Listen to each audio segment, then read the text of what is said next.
तो किसी वेक्टर का किसी डायरेक्शन में कितना वैल्यू होगा, कितना कंट्रीब्यूशन होगा, उसका कितना पार्ट होगा, वो उसी को हम कंपोनेंट्स ऑफ वेक्टर कहते हैं। तो जैसे कि एक वेक्टर है, ठीक है, और मान लो डिस्प्लेसमेंट का एग्जांपल लेके चलते हैं, ठीक है। तो मान लो कि इधर ये 20 किलोमीटर चला है, ठीक है, और ये एक्स वाई एक्सिस में बना देते हैं, ठीक है,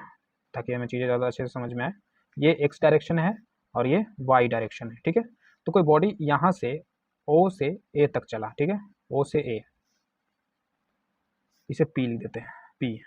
और ये वेक्टर का नाम हम देते हैं ए, ठीक है।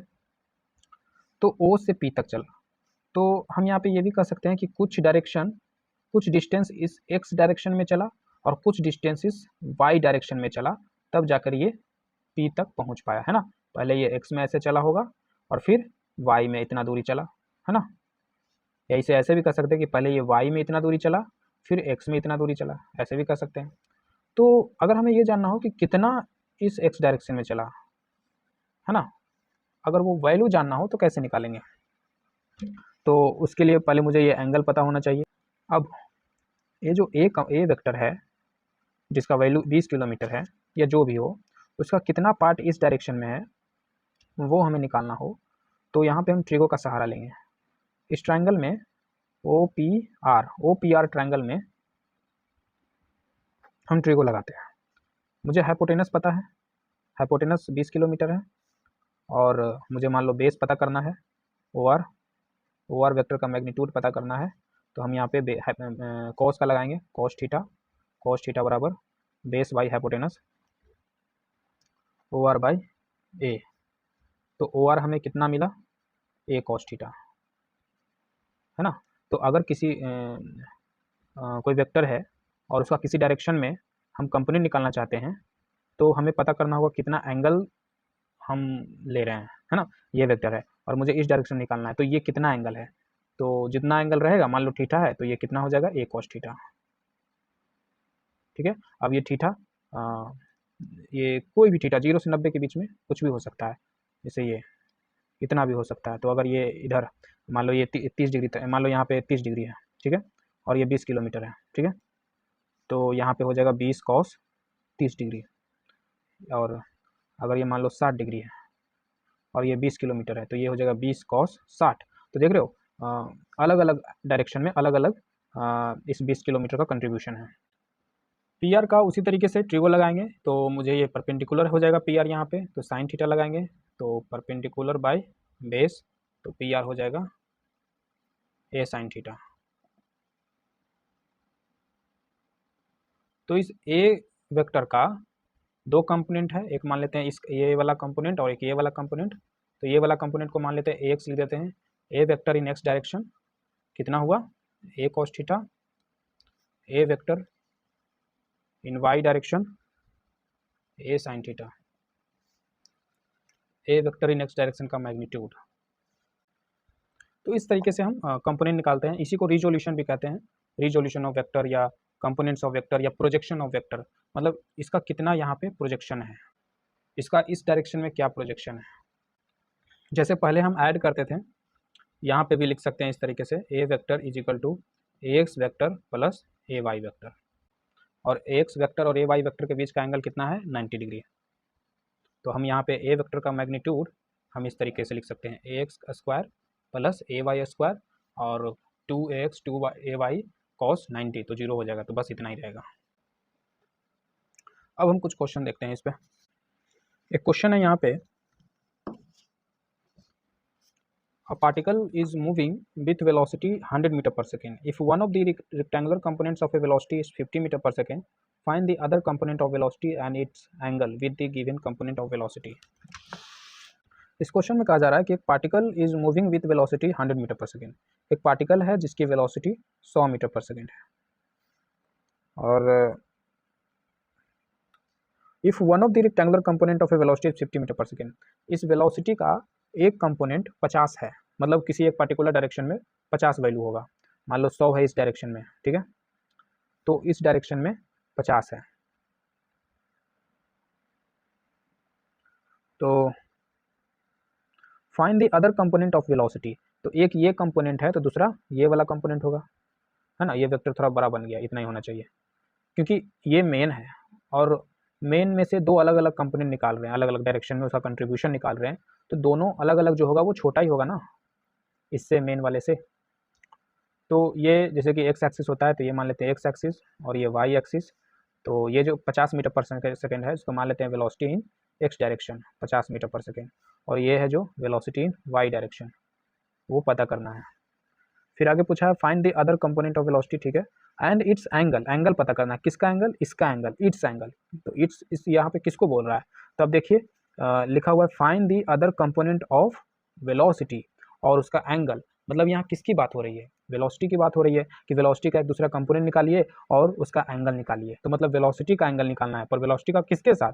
है ना, तो and it's angle with given component, तो गिवन कंपोनेंट तो यही है, क्वेश्चन में इसी कंपोनेंट को दिया है, तो इसका एंगल निकालना है इसके साथ, मतलब ये वाला वैल्यू निकालना है, मान लेते हैं इसको थीटा,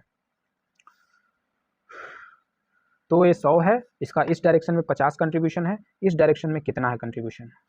इस डायरेक्शन में 50 मीटर पर सेकेंड स्पीड है, तो इस डायरेक्शन में कितना स्पीड है, तो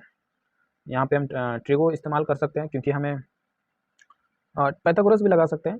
एक हाइपोटेनस मालूम है, बेस मालूम है, तो परपेंडिकुलर निकालना है तो पाइथागोरस भी लगा सकते हैं। तो मान लो मुझे ये वी वाई पता करना है, तो मुझे परपेंडिकुलर निकालना है, इस थीटा के लिए ये परपेंडिकुलर है, तो परपेंडिकुलर निकालना है, और बेस मालूम है तो टैन थीटा लगा देते हैं, तो tan theta is equal to perpendicular by base, और साइन थीटा ये भी कर सकते हैं, साइन थीटा भी लगा सकते हैं, sine theta is equal to perpendicular by hypotenuse, पर मुझे थीटा भी मालूम होगा तभी निकलेगा ये ना, तो थीटा कैसे मालूम किया जाए,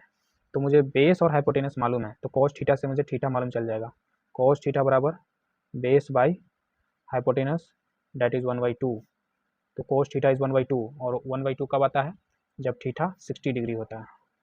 तो थीटा पता चल गया 60 डिग्री, यहाँ पे रखते हैं, साइन 60 कितना हो जाएगा, √3/2, मतलब वी वाई कितना हो जाएगा, V Y is equal to हो जाएगा ये 250, तो 50√3 हो जाएगा, इससे भी निकाल के देखते हैं, tan 60 हो जाएगा √3, तो ये हो जाएगा वी वाई 50√3, तो दोनों तरीके से मुझे 50√3 आया, खैर तो एक कंपोनेंट निकल गया 50√3 मीटर पर सेकेंड, और मुझे थीटा निकालना है, थीटा भी निकल गया। A man rows a boat with a speed of 18 km per hour in the northwest direction. The shoreline makes an angle of 15 degrees south of west.